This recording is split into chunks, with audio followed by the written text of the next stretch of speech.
is this thing that we're going to talk about that's really called an empowering state. We're an empowered state. So I have something really the 4 keys to an empowered state. What does that mean, you think? Hey, this is Blake Sloan. I've been selling real estate over 14 years. Our team of highly trained professionals, along with our unmatched marketing, has sold thousands of homes here in the Myrtle Beach area, and this is how we do it. Why does empowered state matter? I think it's taking down, like you have a contract that falls through, it doesn't matter. Yeah, and so we want to take that piece of it, and I want to transfer that to sales. And I'm meeting face-to-face with clients. So the empowered state matters in a big, big way. And there's 2 types of states. There's disempowered states and empowered states, right? It's really crazy to think about that in terms of how your clients look at you when you're in a disempowered state. And I was like, man, this is why it's important to go back and teach about these things. And it was very powerful, right? And so he talks about the reason that is too is because you transfer whatever you're thinking or feeling or projecting to the prospect. So in a disempowered state, you're doing what? Projecting that to them, even subconsciously. You think on the outside that you think that you sound really cool, right? Or you think on the inside that you sound really cool, but actually on the outside, what am I doing? I'm projecting or transferring a disempowered state to them, which is why they're in their gut not doing what? Not buying, not listing, not selling, not signing a buyer agreement, whatever it is. And so it's super important for us to be aware of that. And it's important that we make sure that we're living in this place, both where on telephone, in a follow-up, in a face-to-face, showing property, listing property, getting price reductions, negotiating contracts. All those things need to be coming from a place of an empowered state. And so it's something I want us to teach about, to be conscious of, and really kind of break down the 4 C's and really the 4 keys. But I did C's so you can all remember what they are much easier, right? And for the 4 keys to empowered state, which is very important to look at, right? And so he talks about 2 items in notes. If you walk around a state of fear, uncertainty, aka disempowered state, you're not able to close anyone. Why? Because you're not certain. Because they don't feel empowered based on their interaction with you, right? So if I'm disempowered, how do I expect somebody to be empowered to make a decision to move forward with me as a client or as a buyer or a seller, whatever it is in that scenario, right? And one of the key things about that is our certainty, which is super important for us to look at, understand. And so the key part, number 1 pillar of all this, the first C, is certainty, right? We talked about this a lot in the past, but I'm going to give you a different way to look at it in a way. So certainty, what does that mean? What is like certainty definition of? We talked about this a million different ways and how it works, but Pure conviction. Conviction, right? Which means what? It's by far the most powerful thing in sales. It's certainty. Right? It's not something that you can fake. It's not something that you can buy. Certainty overall is something that has to be overall earned. Now, that's the crazy part, is that it's something that's almost intangible in many cases because they can't really explain it. It's a feeling they get about you in the pit of their stomach. So when they're sitting face to face with you, right, their subconscious mind is scoring you based on the level of certainty that you can kind of give them or not give them through that process. Does that make sense?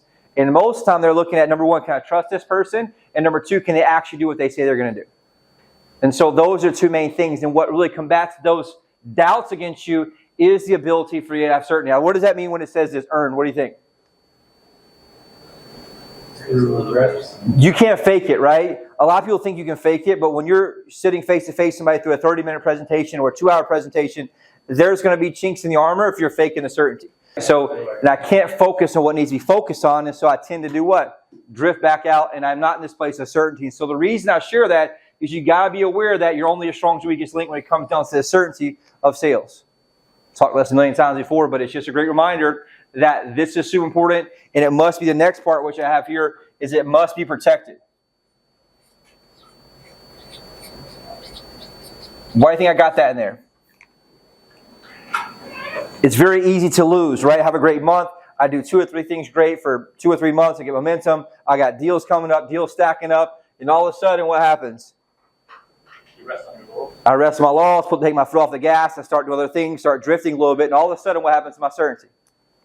It goes away. I'm not quite as sharp as attack, not quite as sharp as I was. And all of a sudden, what happens is I find myself in this drift that then later on leads to a pit which I have to dig myself back out of. And so the part of me sharing this here is so that I have the awareness of how important this is and how much I have to protect it at all costs. Right? The hardest thing here is this takes time for the earn piece. Did anybody listen to the podcast I shared? It's really good. He just talks about how things just take time. And people in business want things so fast, but they're not willing to put the time in for a long period of time. And usually, it's probably 10 to 100 times more work than you actually think it is to get the certainty that you need. He doesn't use the word certainty, he uses the word basically competence in business. And so most people go through the motions of it and hope to get results, but the true elite people do what? 10x, sometimes 100x of the work to make sure they get very, very, very, very good. And he gives the example of writing a book, where most people just half-ass writing a book. It sells a couple copies, it goes away. A true bestseller takes 100x the work to actually get the amount of results you want, but it's something that sells for years and years and years as a bestseller. Makes sense? And so it's just one of those things. It's really important. I go back and listen to that. But it's very important to understand that this is earned and it takes time. But what happens is over time, my certainty gets much higher and it's much easier to sustain. Why? Because I have a natural skill set that I can fall back on any time. But I can easily lose that certainty if I don't protect and manage the other parts of my life and my mindset, right? Because all these things here affect my mindset overall, which is important. And actually already hit the fourth one. I got ahead of myself. But the fourth one here is skill set. Nothing really replaces that certainty of a skill set. So if I feel like I'm very good at what I do, I know the script in and out and the presentation over and over and over and over, it's one of those things that you're able to go in with confidence and have the skill set. He also gave the example when he did a book launch. He did a book launch to like 500,000 people on a live promotion. It was huge, one of the biggest launches of all time. But he practiced it 5 times a day for 30 days. The exact presentation. And he talks about how most people would never do that, right? But by the time he did it, guess what? He was so confident. His team said, man, I've never seen you this confident in anything. And I said it wasn't just arrogance or anything. I did it so many times, 5 times a day for 90 days. You've just done it so many times that you feel what? Certain in how you operate and how it's going to go. And he did that and nailed it, exploded. And it's one of those things that's just super important for us to realize that nothing really takes place of this part here, which always comes down to what? I think I said it here, which is reps, aka practice. So that would be things for us like what? Role play. Over and over and over, right? In the mornings before, it's one of those things you want to make sure you have some type of warm-up in how you do it. A lot of people now in teams are getting together and warming up in the morning. Meaning they what? They just role play a little bit before the calls. So when they do get on the calls, how they feel? Really good about it. It's like you go on the field. You don't go on the field and just start playing football or playing soccer, because what happens if you do that? You get hurt, right? You tear muscles, you tear ligaments, you actually get hurt, and it goes negative for you. Same exact thing that happens to you in the phone game. So if I get on the phone, have it practiced, have it warmed up, I get my brain to be in the first 4 calls, so that was my certainty. Second piece of this is the second C, which is clarity. To be in an empowered state. What do you think this means here?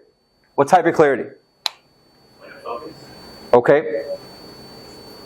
Yeah, which is, I have that on there as one of them, right? Which is your focus and clarity, right? The first thing here is clarity, and this is from sales, right? Clarity in a process. What does that mean? Clarity in the process. Understand how the process works. That means where am I at? Where am I going with this? So when I'm in the sales situation, let's say on the phone, or let's say I'm face-to-face in a presentation, a listing presentation, I want to be super clear about where I'm at, where I'm going. You ever been to a situation where somebody just talks to you for 30 minutes, you have no clue what you just talked about, and you didn't get anywhere? That's how most salespeople are. They're just there talking, trying to make a friend, and there's no clarity in the process, which doesn't lead them to make a decision. And so it's important for me to make sure I have this clarity in the process, meaning, okay, am I sticking to the straight line like I said, or am I going off on this crazy that has nothing to do with what I'm on the straight line for?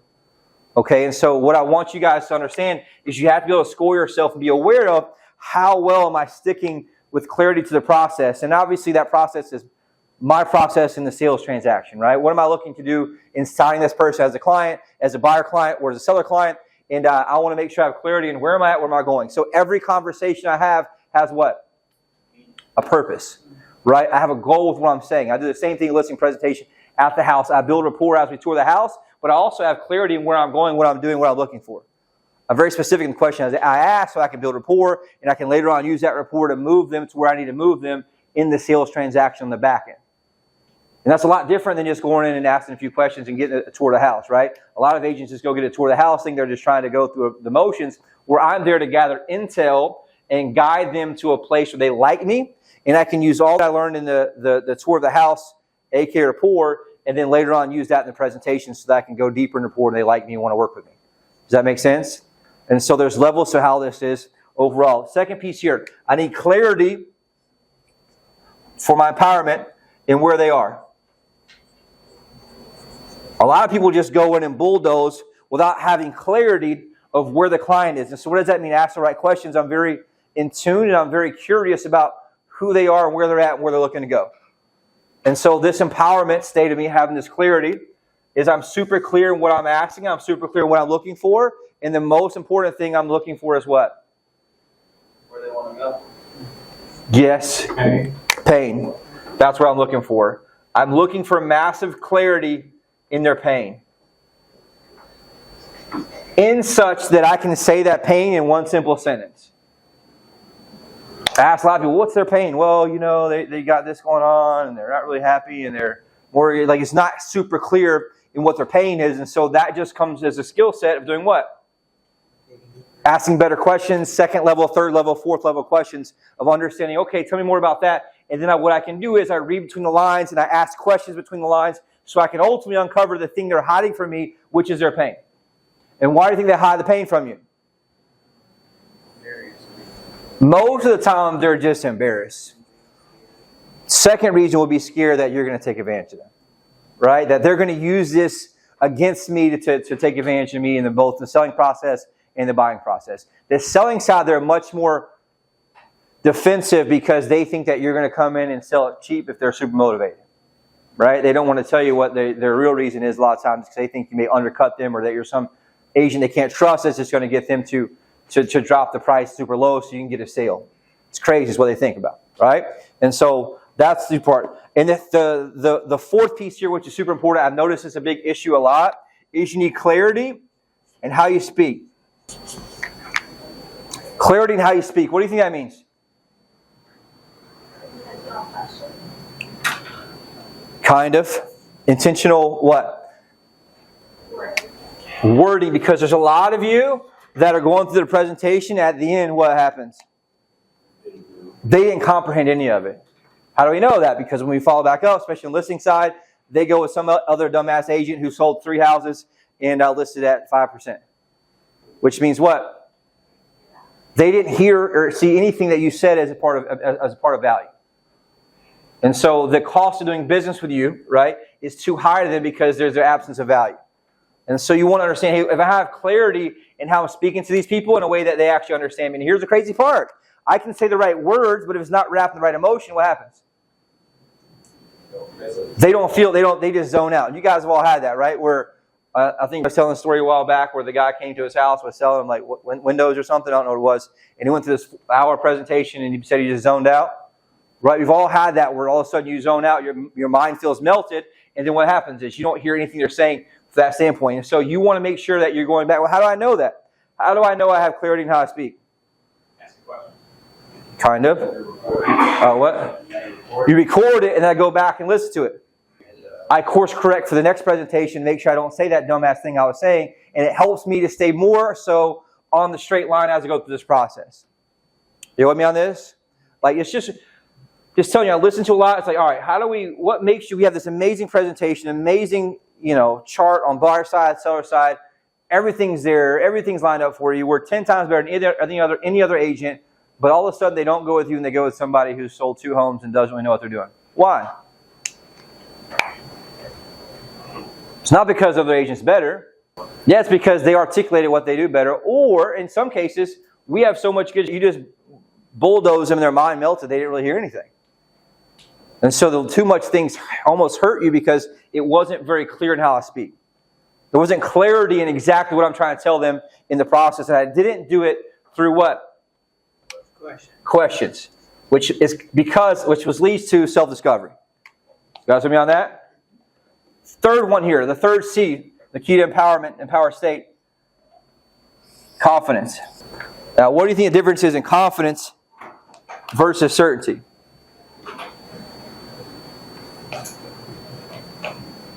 Yeah, you're close, right? So certainty is a being, right? Certainty is an energetic, moving piece that's a part of me inside when I'm with the client, right? They can actually feel the certainty. On the confidence side, they can see the confidence. And I'm going to tell you guys, what does that mean? For confidence, the most important part here, for number one, is you have to make sure that you stop and that you take time to manufacture it. What does that mean? Well, like I said, if you have deals fall through and happen, and you get some bad phone calls before, what do you got to do? I got to stop and be aware, check myself, and do what?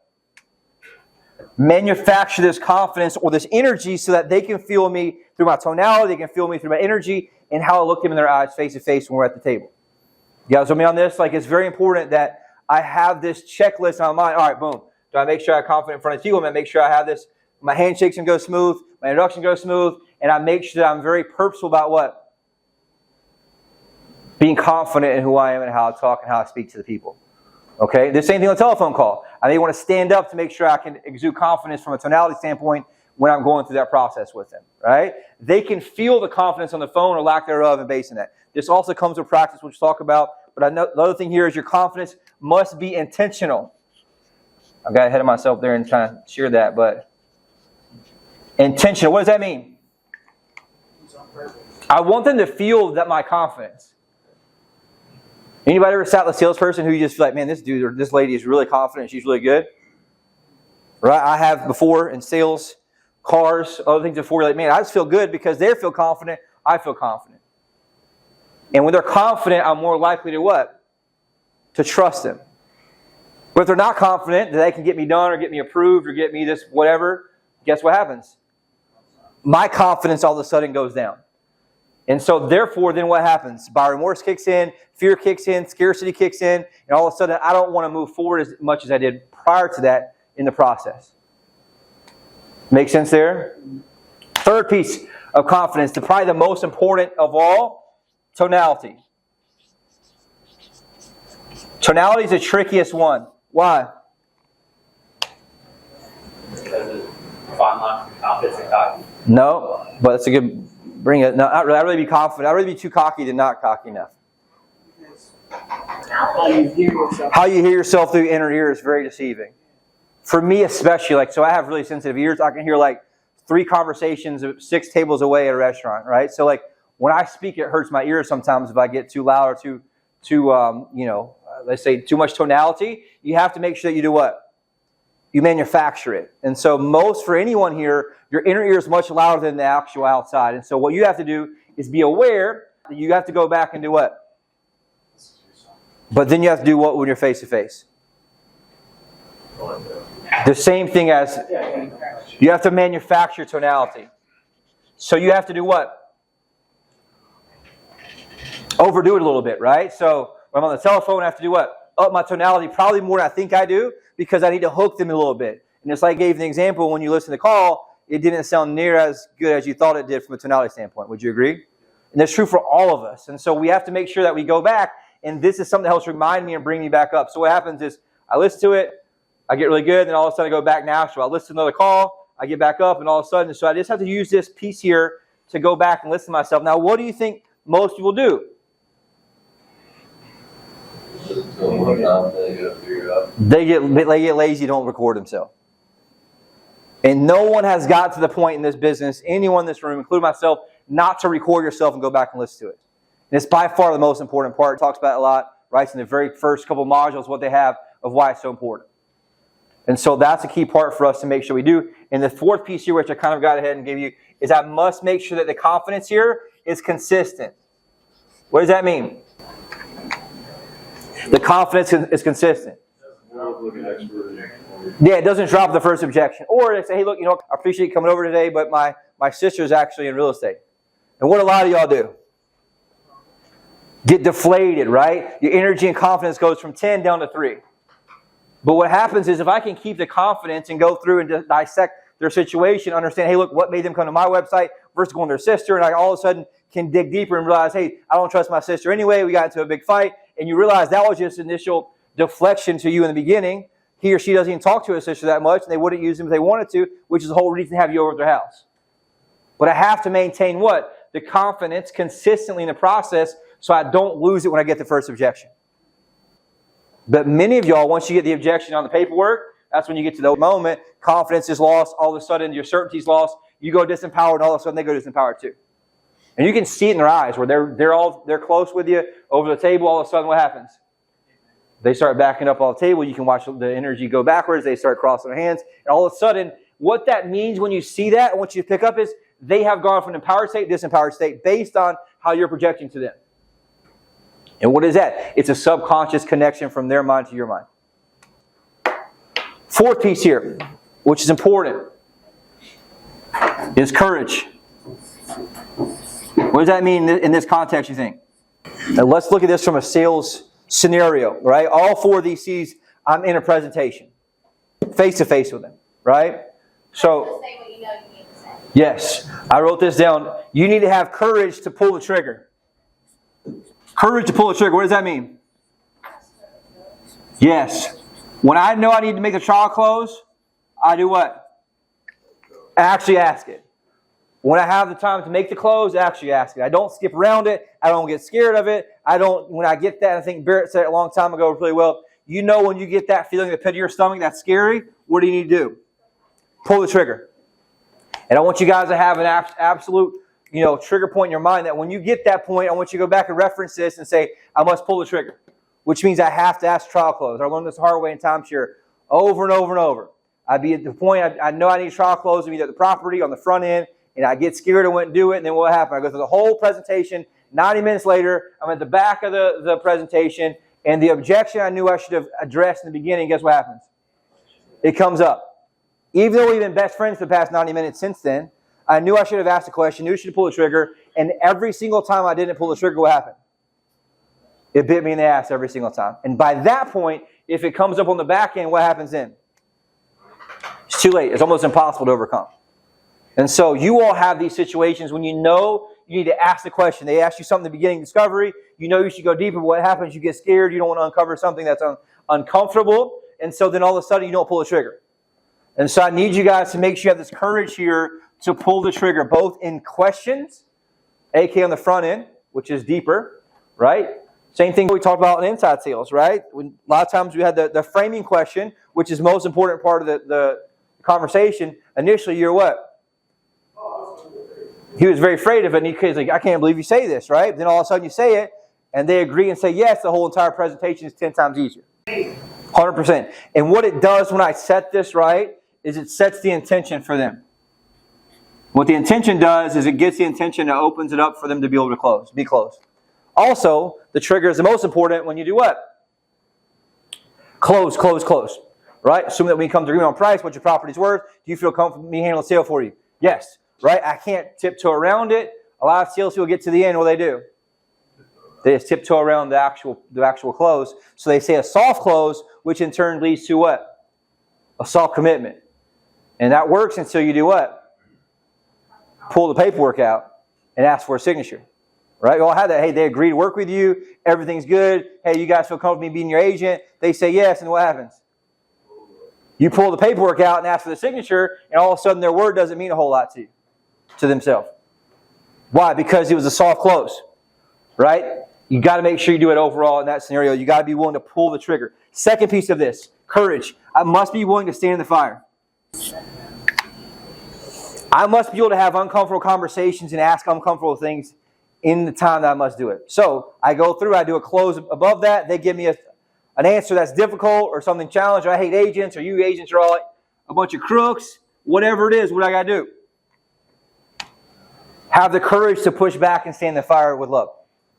Right? I have to have the courage to make sure I stand in the fire. And so there's many cases when I've had to do what? I've had to get hard, and I do it with the right rapport, but I will go back and forth with them a little bit and stand in the fire to make sure I can do what? Overcome the objection. And it gets intense sometimes, but that's how it should be if you're having high-level closes with a high level of people, right? High percentage of people.